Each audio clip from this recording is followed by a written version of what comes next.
Bismillahirrahmanirrahim. Alhamdulillahirabbil alamin. Wassalatu wassalamu ala asyrafil anbiya'i wal mursalin sayyidina Muhammadin wa ala alihi wa sahbihi ajma'in. Rabbi shrah li sadri wa yassir li amri wahlul 'uqdatam min lisani yafqahu qawli. Nas'alullaha ayyuwafiqana jami'an wa yaftaha alaina futuhal arifin. Amin ya rabbal alamin. Alhamdulillah, pada kesempatan kali ini kita akan melanjutkan pengkajian kitab Arba'in Nawawi, karya Imam Nawawi rahimahullahu ta'ala, memasuki hadis ke-17 hingga ke-18. Qala al-muallifu rahimahullahu ta'ala wa nafa'ana bihi fid dharaini amin. Hadis ke-17, mari kita baca dahulu. An Abi Ya'la Shaddad bin Aus radhiyallahu anhu an Rasulillah sallallahu alaihi wasallam qala: Inna Allaha katabal ihsana ala kulli syai'in fa idza qataltum fa ahsibul al-qitlata wa idza dhabbahtum fa ahsinu adh-dhibhata falyuhidda ahadukum syafratahu falyurih dabihatahu. Rawahul Muslim. Mari kita takhrij hadis ke-17. Sumber hadis kita bisa dapati hadis ini dalam Sahih Muslim, kitab As-Said wad-Diba' wad-Daba'ih, dalam kitab berburu dan penyembelihan, dalam bab al-amr bi ihsan ad-dabhatu wal qatlahu, bab perintah berbuat baik dalam penyembelihan dan pembunuhan atau membunuh. Hadis nomor 1955. Derajat hadis ini yaitu sahih, sesuai standar Imam Muslim. Termasuk hadis yang muttafaqun alaih secara maknanya, meskipun tidak diriwayatkan oleh Imam Al-Bukhari.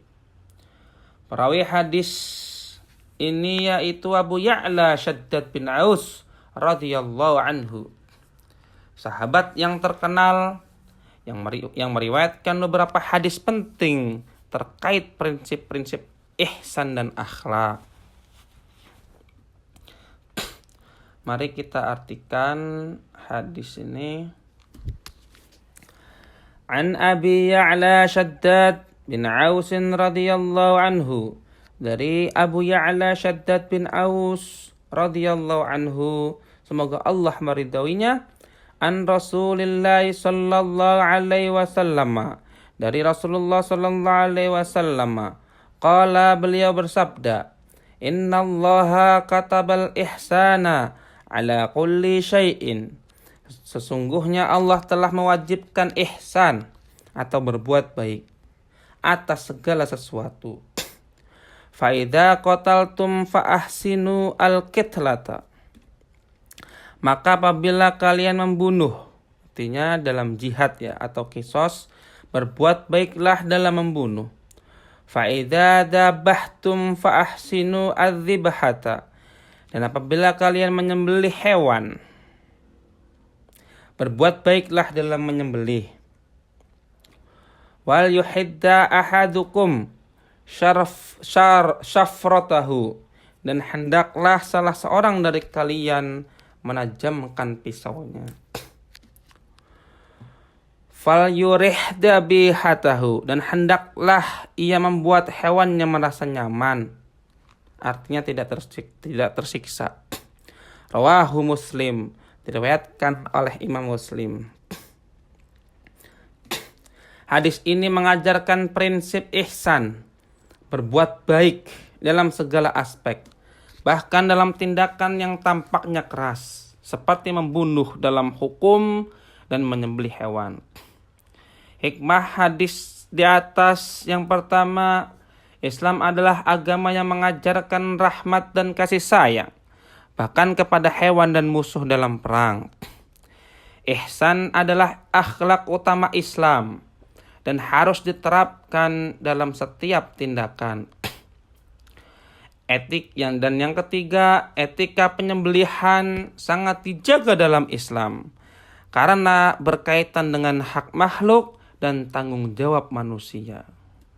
Maka bisa kita ambil kesimpulan dari hadis di atas bahwasannya hadis ini menunjukkan Islam adalah agama rahmah atau kasih sayang yang tidak hanya melarang kekerasan tanpa sebab, tapi juga mengajarkan etika mulia dalam tindakan keras sekalipun, seperti pembunuhan dalam qisas dan penyembelihan hewan.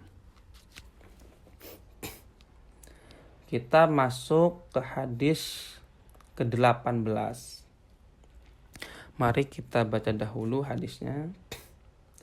An Abi Dzarrin Jundub bin Junadah wa Abi Abdurrahman Mu'ad bin Jabal radhiyallahu anhuma an Rasulillah sallallahu alaihi wasallam qala ittaqillaha haitsu ma kunta wa atbi'i sayyi'atal hasanata tamhuha wa khaliqin nasa bi khuluqin hasanin. Rawahu Tirmidzi wa qala haditsun hasanun wa fi ba'din nusakhi hasanun sahihun. Mari kita takhrij dahulu hadis ke-18 ini. Sumber hadis dapat kita temukan hadis di atas dalam Sunan At-Tirmidzi, Kitab Bir wal As-Silah wal Adab, atau kitab tentang kebaikan dan akhlak, dalam bab Ma ja'a fi mu'asyaratin nasi, hadis nomor 1987 atau 1995 dalam beberapa versi. Derajat hadis ini yaitu hasan, sebagaimana dikatakan oleh Imam At-Tirmidzi sendiri, wa qala haditsun hasanun. Dalam sebagian manuskrip disebut juga hasan sahih, namun yang masyhur adalah hasan. Perawi sahabat dalam hadis ini yaitu Abu Dzar Al-Ghifari, Mu'ad bin Jabal. Keduanya sahabat mulia yang terkenal dengan ketakwaan dan ilmunya.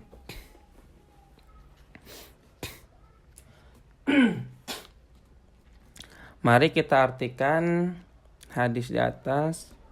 An Abi Dzar Jundub bin Junadah, dari Abu Dzar Jundub bin Junadah, wa Abi Abdurrahman Mu'ad bin Jabal radhiyallahu anhuma, dan dari Abdurrahman Mu'ad bin Jabal, semoga Allah meridhoi keduanya.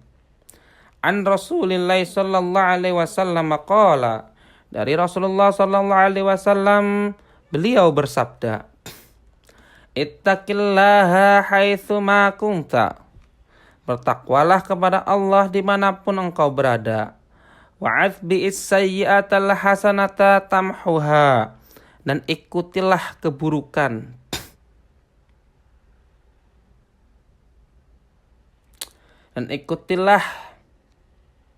yang telah engkau lakukan dengan kebaikan, niscaya kebaikan itu akan menghapusnya.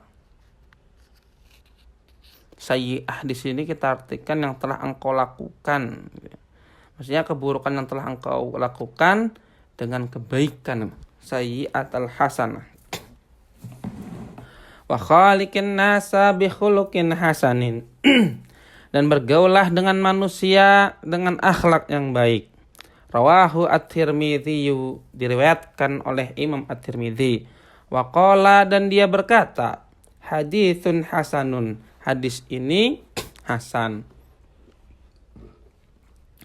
Wa fi ba'din nusakhi, dalam berbagai naskah atau manuskrip, hasanun sahihun, hadis ini derajatnya hasan sahih.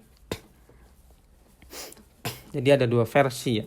Ada yang mengatakan hadis hasan, ada yang mengatakan hasan sahih. Hadis ini mencangkup 3 prinsip utama dalam membangun pribadi muslim yang mulia. Yang pertama yaitu takwa kepada Allah dalam setiap keadaan. Yang kedua, perbaikan diri atau perbaiki diri melalui amal kebaikan setelah melakukan kesalahan. Akhlak baik adalah bermuamalah dengan sesama manusia. Ittaqillaha haitsuma kuntu. Maksudnya takwa tidak dibatasi oleh tempat atau waktu. Seseorang muslim harus selalu sadar akan pengawasan Allah, baik di tempat ramai maupun sepi, saat senang maupun susah. Wa'addik sayyi'atal hasanat tamhuha. Di sini maksudnya adalah jika seorang muslim terlanjur melakukan dosa atau berbuat keburukan itu, maka hendaklah segera menyusulinya dengan amal soleh. Maksudnya bertobat, seperti beristighfar, sholat, sedekah, dan lain sebagainya, agar dosa itu dihapus. Wa khaliqin nasa bi khuluqin hasanin. Maksudnya yaitu pergaulan dengan manusia harus dibingkai dengan akhlak mulia, sabar, jujur, rendah hati, dan suka memberi. Hikmah hadis di atas yaitu menanamkan kesadaran bertakwa secara total dalam semua aspek kehidupan. Mendorong manusia agar tidak berputus asa setelah melakukan dosa. Menunjukkan bahwa akhlak mulia adalah pilar utama dalam kehidupan sosial Islam. Selanjutnya, mengajarkan perbaikan diri secara terus-menerus, bukan berhenti pada kesalahan yang fatal. Maka dapat kita tarik kesimpulan dari hadis di atas, bahwasanya hadis ini bisa dijadikan pegangan hidup harian seorang muslim. Dimanapun kamu berada, maka bertakwalah. Kalau salah, cepatlah bertobat kepada Allah Subhanahu wa ta'ala. Dalam kehidupan sosial, jagalah akhlaknya. Wallahu a'lam bissawab.